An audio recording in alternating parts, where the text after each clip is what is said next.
그 박근혜 탄핵을 통해서 그때 보수가 괴멸됐다 네. 하는 정도 이야기를 들었잖아요. 네. 그때 어떻게 지켜봤습니까? 흔히 말해서 박근혜 퀴즈다 이런 말도 듣고 정치를 시작했는데 네. 그 당시에 그러니까 저는 그런 것 같아요. 저는 수도권에서 계속 출마하겠다는 생각을 갖고 있어서 그런지 모르겠지만은 우리가 여기서 150석을 하기 위해서는 해야 되는 일이 있는데 아니면 그 이상을 하기 위해서는 요 지점까지 가야 되는데 하는 지점이 명백하게 보이는데도 불구하고 왜 그걸 안 할까라는 생각을 했었어요. 예. 그러니까 선거라는 건 생각보다 프로세스를 단순화하면 이거예요. 김종인 위원장이 기가 막히게 하는 게 그거거든요. 딱 선거가 시작되면은 대충 지금 봤을 때 우리가 수도권에서 이기는 선거를 하려 그러면은 한 51%의 국민이 생각하는 지점이 어딘가를 딱 그어놓고 시작해요. 이게 우리가 운동장에서 학생들을 쫙 정렬시킬 때 보면은 가장 먼저 구령대회 선생님이 하는 게 뭐냐면요. 자, 너 기준 해가지고 자 양팔 벌려 좌우로 정렬 이거 하는 거잖아요.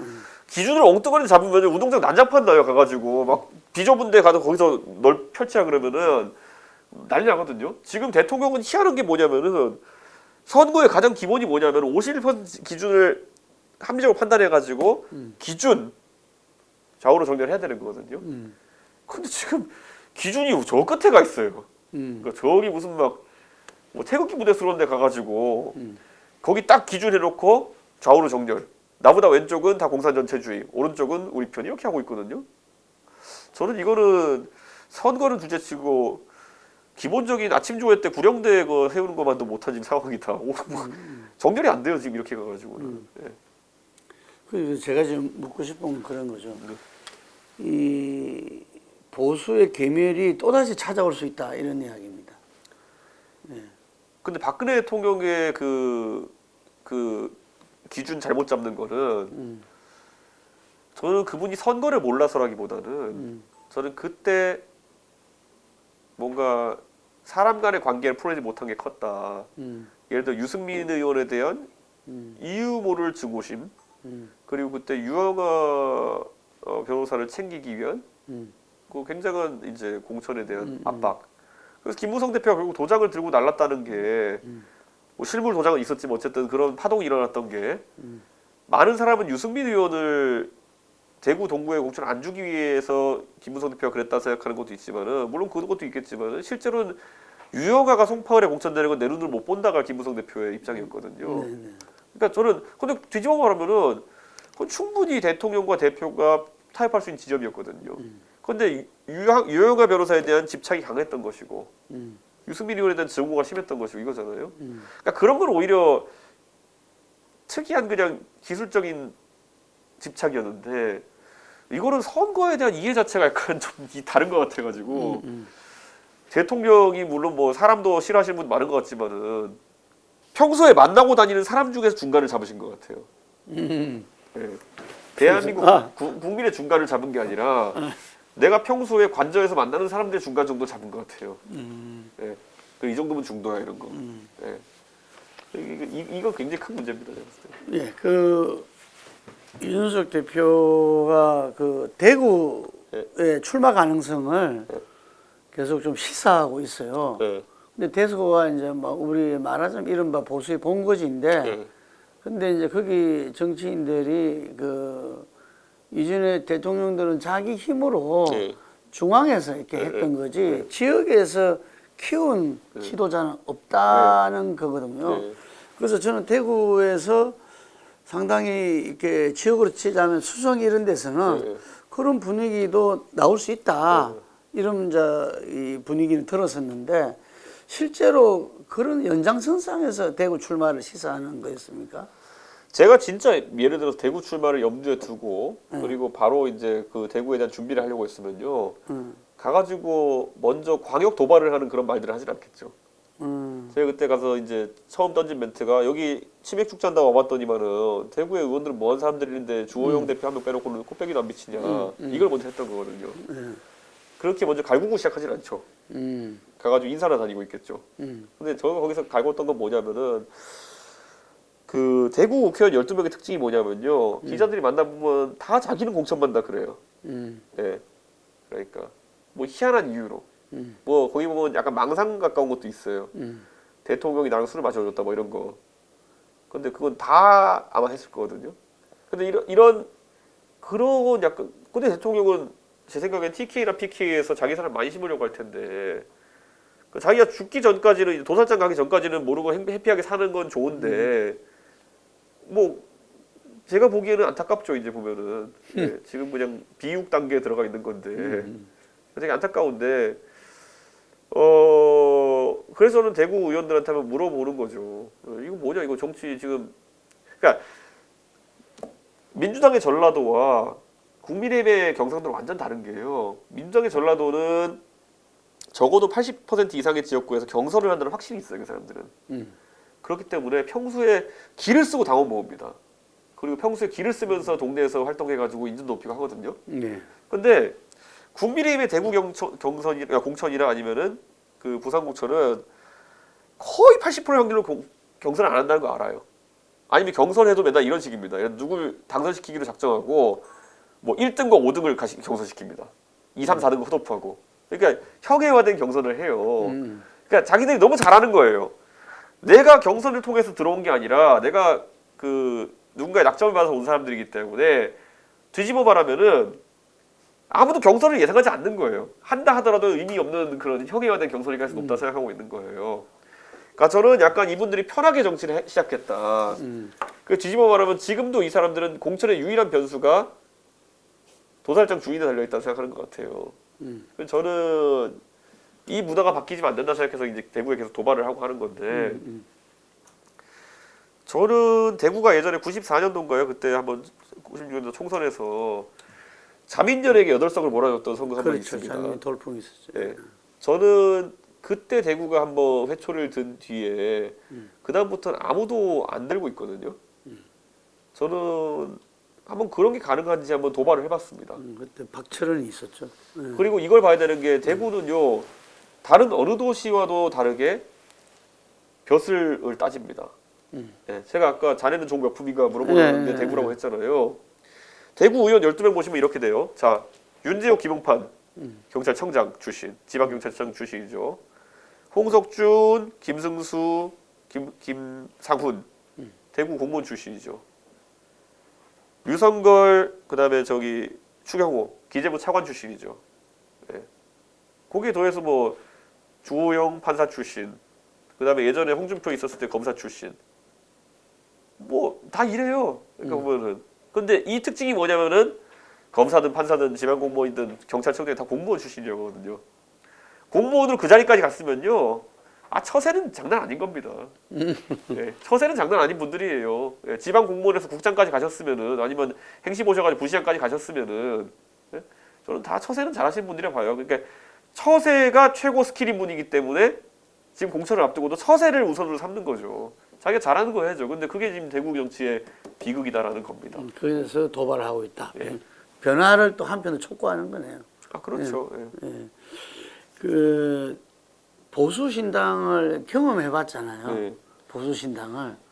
그리고 어떻게 말하면은 뭐 실패했다 제가 네. 그 아까 표현을 했는데 어떻습니까? 지금 다시 한번 회고해 볼 때 이 유의미한 길이었다고 보는지 다시 도전. 지금 아까는 뭐 시기는 아까 말씀을 했고 그랬는데 이 보수 신당 자체의 어떤 한국 정치에서의 그 의미라든지 이 또 실제로 그 존재 가능성 이런 건 어떻게 보십니까? 저는 이제 광주에서 지난 대통령 선거 때 저희가 젊은 세대에서 거의 20% 가까운 득표율을 얻었었거든요. 예. 그게 의미하는 바가 뭘까? 결국에는 지금 20대가 이제 한 10년, 20년쯤 지나가지고 30대, 40대가 되어가지고 적어도 대한민국의 인구의 51% 지점을 차지하게 되는 순간부터 젊은 세대가 저는 지역을 기반으로 한 정당 자체가 와야 될 가능성이 높다 이렇게 봐요. 예. 그때가 그야말로 이념으로 기반한 새로운 형태의 보수 정당이 나올 수 있는 시기일 것이다. 10년, 20년. 지금은 지역 변수를 뺄 수가 없습니다. 현실주의자라면은. 그게 가장 큰 문제고 예전에 유승민 의원이 자조적으로 이런 말씀하신 적이 있어요. 본인이 보수 정치로 정치하면서 가장 난감한 거는 본인은 따뜻한 보수를 하겠다 자처하고 예를 들어 여러 가지 좀 중도적인 경제 정책도 펼치려고 그러는데 자기 대구 동구을 지역구에 가가지고 시장을 이제 방천시장을 딱 돌아보면은 그렇다는 거예요. 그 어디 뭐 영천이나 이런 데서 막 그 주변에서 버스 타고 와가지고 뭐 미나리 같은 거 이렇게 왕창 싣고 와가지고 한 바구니 파시는 분이 하루 종일 해가지고 그 야채 팔아가지고 2만 원 버시는 분이 맨날 가가지고 유승민 인사하면은 아이고 우리 박근혜는 우야노 이거 박근혜 걱정만 하고 있다는 거예요. 박근혜 대통령 잘 살고 있는데 자기는 2만 원 벌어서 채소 팔아가지고 먹고 사시는 분인데 근데 이게 경제적 계급론이나 아니면은 이념에 따른 투표 성향으로 봤을 때는 이해가 안 가는 지점이거든요. 네. 네. 그러다 보니까 여기서 오히려 유승민 의원 같이 정책을 투영해가지고 내가 그러면 공화주의적 관점에서의 보수를 하겠다라고 하는 사람들이 설 땅이 없는 거예요. 네. 네. 한쪽에는 그런 요소, 반대쪽에는 보수란 무조건 싫다는 정서가 있는 쪽에서 내가 그래서 보수의 정의당을 하겠다는 생각 아니면은 이걸 할 수가 없는 거였어요. 네. 그렇다면 저는 그래도 해보고 싶으니까 아까 말했던 장이 서는 게 언제냐를 보는 거예요. 네. 그 두 가지가 결합되지 않으면은 그 바른정당 때 시도와 비슷하게 되겠죠. 저는 적어도 그런데 지금 대구에서 야채 파는 분들이 윤석열 대통령 어떻게 사시로 걱정하는 분은 없는 것 같아요. 아, 예, 그래서 이건 약간 변수가 될 수 있다. 예, 윤석열 대통령이 어떻게 사시는지 걱정해가지고 눈물 흘리고 이런 분은 없는 것 같거든요. 뽑긴 뽑았지만은. 그러니까 저는 서서히 이건 보고 있습니다, 변화를. 내년 1월이 굉장히 그 중요한 어떤 이 기로가 되겠네요. 마지막 질문인데요. 네. 이재명 대표가 드디어 어제 병원으로 네. 이송을 했고 또 예측대로 어제 체포동의안이 제출이 됐습니다. 그래서 이제 사법 리스크 부분들이 현실화되고 있고 또 한편으로는 그 단식을 통해서 이 전체가 지금 현재 이 혼란에 빠지게 하는 제가 볼 때 성부수를 던졌다. 네. 그 보여지는데 이게 따른 전반적인 그 국정 운영 또 이 국회의 그 움직임들 어떻게 보고 계십니까? 저는 이재명 대표의 리스크에 대해 가지고 이거는 누군가가 그 이 영장 청구를 지금 한 시점에 대해서는 굉장히 계산은 많이 했다. 저는 뭐 검찰의 정무적 판단을 뭐 한다고 단정짓진 않겠습니다만은 이번에 날짜 나온 걸 보니까 누가 감은 있다고 생각했던 게 그 많은 사람 추석 전이니까 이렇게 했다 얘기하지만요. 저는 오히려 뭘 보냐면요. 만약 이번에 이재명 대표가 구속영장이 발부되잖아요. 그러면 민주당은 6개월 뒤에 한 번 더 리스크가 생깁니다. 왜냐하면 이번에 이재명 대표가 적용받고 있는 법리들이라고 하는 거는 굉장히 새로운 법리들이 많아요. 예를 들어서 대장동 같은 개발 사업에 있어가지고 거액의 손실을 끼쳐가지고 그게 배임이다라는 논리는 아직까지 지자체장에 적용된 적이 없는 걸로 알고 있어요. 그리고 뭐 성남 FC에 이렇게 옆구리 찔러가지고 돈 받은 게 죄냐 이것도 아직까지 판단받은 적이 없는 걸로 알고 있어요. 그러면 1심이 최소한 2, 3년 간다는 거죠. 그러면은 우선 처음에 나올 게 뭐냐면은 그 6개월 뒤면은 딱 3월 말 정도 됩니다. 그때 구속기간 연장하는지를 또 심사하게 됩니다. 박근혜 정부 때는 박근혜 대통령에 대해서 구속 연장을 해줬어요, 판사가. 그래가지고 1심 나올 때까지 이제 버틴 거거든요. 근데 이번에는 총선 전에 1심을 낼 수가 없습니다. 그때는 선거가 없었지만은 지금은 선거가 있기 때문에 재판부가 진짜 웬만큼 오해받고 싶지 않으면 1심 못 내거든요. 그럼 구속기간을 연장할 거냐 말 거냐 심사하게 돼 있는데 민주당 입장에서 두 달 리스크입니다. 그때 다시 이재명 구속 연장 기사가 떠도 사람들한테 선거 직전에 그걸 다시 상기시키는 게 되는 것이고 두 번째는 만약에 구속 연장이 안 되잖아요.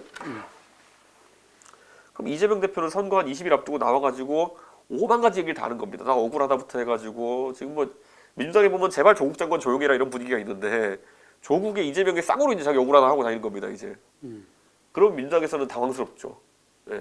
그러니까 저는 지금 민주당이 이 변수를 과연 감내하고 가결을 갈 수 있겠느냐라는 생각을 하긴 합니다. 네. 부결을 때려버리면 의외로 간단한 게 부결하면은 불구속 기소하는 거고 바로 이 리스크는 삭제되거든요. 네. 얼마나 우리가 부결 때문에 욕을 먹느냐의 변수만 남는 거예요. 네네. 예. 근데 가결을 해가지고 가면은 첫 번째 리스크는 심사에서 만약에 이건 나느냐 안 나느냐 하나가 있는 거고 만약에 구속되면은 6개월 뒤에 한 번 더 시리즈물이 있다는 거죠. 그러니까 저는 요거를 표를 잘 그려놓고 민주당에서 내부적으로 치열한 논의를 해야 될 것이다 얘기하고 물론 여기서 만약에 이재명 대표가 정말 자신 있어가지고 나 무죄니까 한번 그럼 실질심사 받아보자 해가지고 실질심사 받았는데 만약에 법원에서 혐의가 충분히 다퉈볼 만하다 나오는 순간 윤석열 정부 망하죠 그거는. 예, 지금까지 1년 내내 야당 대표 괴롭힌 게 되는 거니까요. 그러니까 그럼 이제 이거 그러면은 이재명 대표 그 승부를 갈 거냐 아니 약간 안전하게 부결로 갈 거냐 이거죠. 예. 근데 지금 상황을 보면요 부결 때문에 욕먹는 게 그렇게 크지 않으면 민주당이 안 그래도 유리해요 수도권에서. 그러면은 안정적으로 이 확률론으로 다 계산해 보면은 아마 부결로 내부적으로 정리할 가능성이 높다 저는 이렇게 봐요. 물론 그럼 여기서 이제 문제는 뭐냐면은 비명계가 따라주지 않을 수 있으니까 리스크가 생기겠죠. 그러니까 부결을 당론으로 갈 수 있느냐 아니면은 자유로 갔더니만 40명 정도로 추산되는 비명계가 국민의힘이랑 같이 손을 잡고 가결 때려버리는 거 아니냐 이런 리스크가 있겠죠. 그래서 저는 아마 이거는 호사가들이 재밌어할 만한 주제인 것 같습니다. 이거는. 예, 근데 어쨌든 뭐 제가 볼 때는 그 부결로 이렇게 그 모아지고 지난번 체포동의안 표결과 뭐 비슷한 수준이 되지 않겠나 이렇게 싶어요. 금방 말한 대로 가결로 갔을 때 그 다음이 답이 안 나온다는 이야기예요. 그렇죠. 제가 들은 이야기는 예, 가결로 갔을 때 그 다음이 답이 안 나오는 거죠. 당장 지도자도 없고 예. 예를 들어 뭐 김두관 의원 띄우려고 한다는 얘기가 잠깐 나왔었는데 많은 사람이 듣자마자 그냥 무슨 소리냐 이래버리고 그리고 아까 말했던 것처럼 영장 재청구도 있습니다. 영장 재청구가 그 뭐지 구속기간 연장도 있습니다. 저 6개월 뒤에. 예. 그러니까 선거 직전이면 상당할 겁니다. 왜냐면 사전 투표하기 거의 한 열흘 전이에요. 그리고 워낙 지금 오랫동안 그걸 해가지고 국민들한테 실제로 네. 표심의 사법 리스크가 네. 이제는 뭐 크게 영향을 미치지 않는 정도까지 갔다는 이야기도 있어요. 저는 그래서 나중에 폴리뉴스에서 이제 그 한번 요거 조사해 보면 재밌을 것 같은 게 지금 모호한 무당들을 던지잖아요. 뭐 정권 뭐 지원을 위해서 뭐 투표하시겠습니까? 아니면은 이런 거 하잖아요. 견제를 위해서 하겠습니까? 이렇게 하잖아요. 근데 오히려 여기서 일반 대중의 정서를 관통하는 약간 싼티나지만 재밌는 질문 던져보자면은 이재명이 무섭습니까? 윤석열이 무섭습니까? 해봤으면 좋겠어요. 네, 이재명이 잘 되는 게 두렵냐 아니면은 이걸 좀 말을 좀 잘 해가지고 이재명 대표가 이번 선거를 통해 가지고 뭐 차기 대권주자를 발돋움하는 것이 더 무섭냐 아니면은 윤석열 대통령이 국정 동력을 얻어가지고 더 힘있게 정책을 추진하는 게 무섭냐 이거 물어보면요. 이게 의외로 재밌는 조사라니까요. 제가 이제 뭐 여권 견제, 야권 견제 이렇게 하면은 사람들 각인대가 난 보수야 이런 게 있잖아요.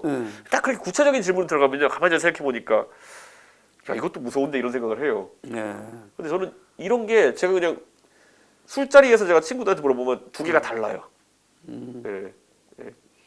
이게 그냥 진보 보수로 나눠지는 게 아니고 이 질문 때는 네. 보수 내에서도 좀 바뀌고 진보 내에서도 좀 다르겠네요. 왜냐면 인간의 원초적인 투표장에 갔을 때 제가 봤을 때 총선 때 가가지고 뭐 개별 후보를 보고 고르시는 분이 아니라 전체적인 정치 상황을 보고 고르시는 분들은 결국엔 대통령이 그렇게 만들고 있어요. 윤석열이나 이재명이나 갖고 투표할 거거든요. 근데 그걸 그렇게 물어볼 수 없으니까 뭔가 말을 해가지고 해보면 될 것 같은데 지금 약간 호감도 조사를 하잖아요. 그 놀라운 게 이재명 호감도랑 윤석열 호감도랑 별 차이가 없잖아요 지금. 그렇죠. 그러니까 이거 되게 저는 그게 선거에 가장 근접한 조사 그걸 거라 봐요. 그러니까 왜냐면 MBS가 최근에 혼자 MBS가 정권 그 안정을 위해서 뭐 도와줘야 된다가 높게 나오잖아요. 확실히 문항 설계에 따라서 다른 거잖아요. 정권 안정을 위해 가지고 여당을 뽑아야 된다라고 하는 것과 세상에 불안정을 위해 투표하겠다는 사람이 어디 있겠어요. 그러니까 그런 것처럼 근데 좀 더 원초적으로 가가지고 이재명 대표의 그런 동력을 더 만들기 위해서 투표해야 되냐 아니면 윤석열 정부에게 더 일할 수 있게 해줘야 되냐 이렇게 하면은 아주 명확하게 나올 거다. 예, 오늘 첫 인터뷰였는데 너무 이렇게 진지하게 말씀해 주셔서 감사하고요. 앞으로도 그 한국 정치의 발전을 위해서 우리 폴리뉴스랑 자주 함께 해주길 바랍니다. 아이고 그리고 저만 말하는 게 아니라 우리 대표님도 방송 끝나면 저한테 컨설팅 좀 많이 해주십시오. 자 마지막으로 국민들한테 희망의 메시지 1분 부탁드리겠습니다. 뭐 다른 건 아니고 저는 정치하면서 적어도 이 보수가 불가역적인 변화를 하는 방향으로 당을 이끌었었고, 그리고 그게 실제로 미래의 정치 문화로 발돋움하길 바랬었는데, 그 1년 지나니까 딱 그 선거 두 번 이겼던 정당의 황성 예터는 이미 폐허가 되었다. 저는 이런 생각을 하거든요. 저는 다시 이걸 복구해야 된다는 마음을 한켠에 가지면서도 왜 이런 일이 반복될까라는 또 근본적인 문제를 고민하게 됐습니다. 그런데 저는 정치를 바라보시는 분들 입장에서 만약에 여러분이 20대, 30대라면요. 앞으로 살아가면서 40번 넘는 선거를 하셔야 될 겁니다. 그럴 때마다 조금이라도 대한민국이 진일보할 수 있도록 그런 어떤 시스템적인 구조적인 문제에도 관심을 좀 가져줬으면 좋겠다. 전 이런 생각입니다. 지금 대한민국의 문제를 단순하게 윤석열 대 이재명으로 치환하기에는 다가오는 문제들이 굉장히 많습니다. 뭐 출산율부터 시작해가지고 그런 거 좀 해결할 수 있는 사람들을 정치 세력으로 만들어 주셨으면 합니다.